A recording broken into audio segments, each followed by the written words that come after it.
Indonesia হচ্ছে বিশ্বের সর্বাধিক মুসলিমের বসবাস। সেখানে রয়েছে প্রায় 1000 বছরের পুরনো মন্দির। ত্রিমূর্তিকে উৎসর্গ করে এই মন্দির বানানো হয়েছিল। 1000 বছর বয়স ধরা হয়েছে। এই ত্রিমূর্তি হচ্ছেন বিষ্ণু, শিব এবং ব্রহ্মা। এর মধ্য থেকে সবচাইতে উঁচু মন্দিরটি হচ্ছে শিবের মন্দির, 47 মিটার উঁচু। ওই মন্দিরটি দর্শন করে এলেন আমাদের ভারতের প্রধানমন্ত্রী নরেন্দ্র মোদী।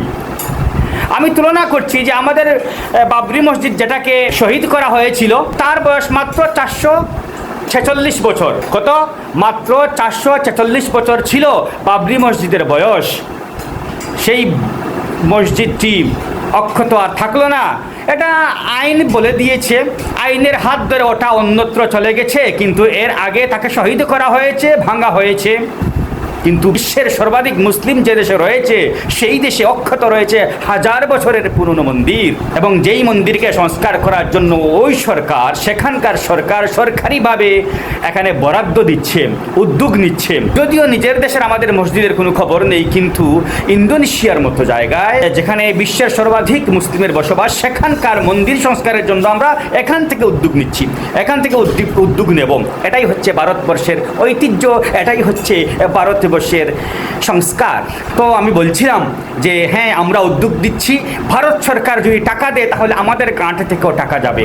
হ্যাঁ, যদি সরকারিভাবে এই উদ্যোগ দেয় যে সেখানকার যে পম্বনান মন্দির, যেটা সেই মন্দির অর্থাৎ 3 জন ভগবানকে উৎসর্গ করা হয়েছে যে মন্দির, সেই মন্দিরটি এবার ভারতের টাকায় সেখানে সংস্কার করা হবে, ভারতের টাকা সেখানে যাবে।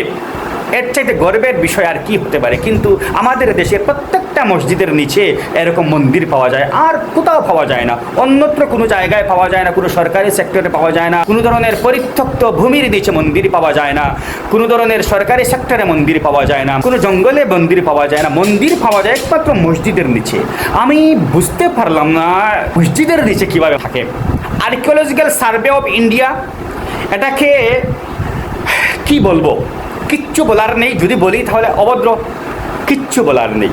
কিন্তু সময় আসবে একদিন যখন বুদ্ধিজীবীদের বলা হবে যে তোমরা এটা করেছিলে, তখন লজ্জা থাকা উচিত, লজ্জা থাকা উচিত, লজ্জা থাকা উচিত। নির্লজ্জ কোথাকার, নির্লজ্জ। কাকে নির্লজ্জ বলছি? আমি আমাকে নির্লজ্জ বলছি, আমাকে নির্লজ্জ বলছি। কেননা আমার দেশ ভারত, আমার দেশের ভারতের প্রত্যেকটা মসজিদের নিচে একটা করে মন্দির রয়েছে। কি বলবো, আমার দেশে এরকম রয়েছে। কিন্তু অন্য দেশে যেখানে বিশ্বের সর্বাধিক মুসলিমের বসবাস, সেই দেশে 1000 বছরের মন্দির এখনও অক্ষত রয়েছে এবং সরকারিভাবে সেটাকে সংস্কার করার জন্য উদ্যোগ নেওয়া হচ্ছে।